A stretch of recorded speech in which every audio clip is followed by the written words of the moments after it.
give me a Tales from the Script moment, Mark.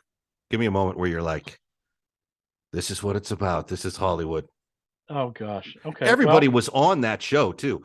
Brad Pitt, Daniel Craig. I mean, we talked about Schwarzenegger directing an episode. Yeah, I mean, because it went for 5 or 6 seasons. Yeah. I think the last season they did in London. Um, I guess my best recollection was that the first day of shooting on Dig That Cat, with Joey Pantoliano and Robert Wall, Dick had just finished shooting for 70 something days on Lethal Weapon 2, and he literally went from ending that shoot to shooting Tales from the Crypt, and then he went back to do the pull down of the stilt house out in Valencia the next at the end of the shoot, and he was so tired. And the script supervisor came up to Dick and said, "We're 4 minutes over." She had timed the script, and Dick literally tossed the script to me and said, "Okay, kid, start cutting." So I had no idea what to do, but I went into a room and I tried to figure out 4 minutes that could be cut. And then when I came back, he said, "Okay, I think I got 4 minutes out." He said, "Okay, go defend it." So I had to meet with the producer and the writer. Producer was Bill Teitler, and the writer was Terry Black, who was Shane Black's brother. And you hear the analogy that it's like cutting the arms off or limbs off your baby. Yeah. Well, he was moaning and just he was fighting everything, and all he could say was, "Then if you want it in, go talk to Dick." And they didn't want to do that, so we did end up cutting the 4 minutes out, and Dick let us do some more stuff along the way, coming up with the ways for Ulrich to die.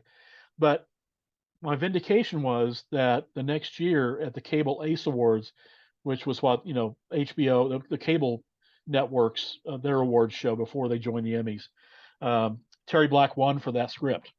Oh, nice. So I know I didn't ruin it. No, but that was a kind of a sink or swim moment, with Donner, and it worked out. That's always the test, right? And that's what I love about you, Mark. If someone throws something your way, you're bound to figure it out, which is why you've had the success you've had, right? It was I duck. No, come on. I mean, Donner obviously knew you were of a caliber where you could figure it out in a way that would be satisfactory to all involved. So hand it over to you and let you run with it. I mean, that's what Milius was like too. Milius was like, figure that out for me. Don't bother me with that.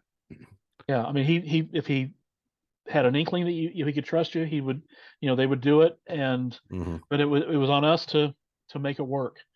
And I always appreciated that, because it gave me at least a little more critical thinking skills in dealing with future problems and things. Now, were you working with Donner at the time, or were you assigned to Tales from the Crypt? Which was your? Well, I was his production rep because Dick was directing features and had an active interest in, as an executive producer on Tales, but he couldn't be there, and he wanted eyes and ears, not as a spy, but as someone who worked on the series and could, keep him informed on productions and things, episodes and what was going on, because I don't think he read all the scripts. So I would kind of fill him in on things, and it worked out really well. Your road to redemption is paved with tombstones. No quarter, kill all masters. Go to noquarterkillallmasters.com. Rated R.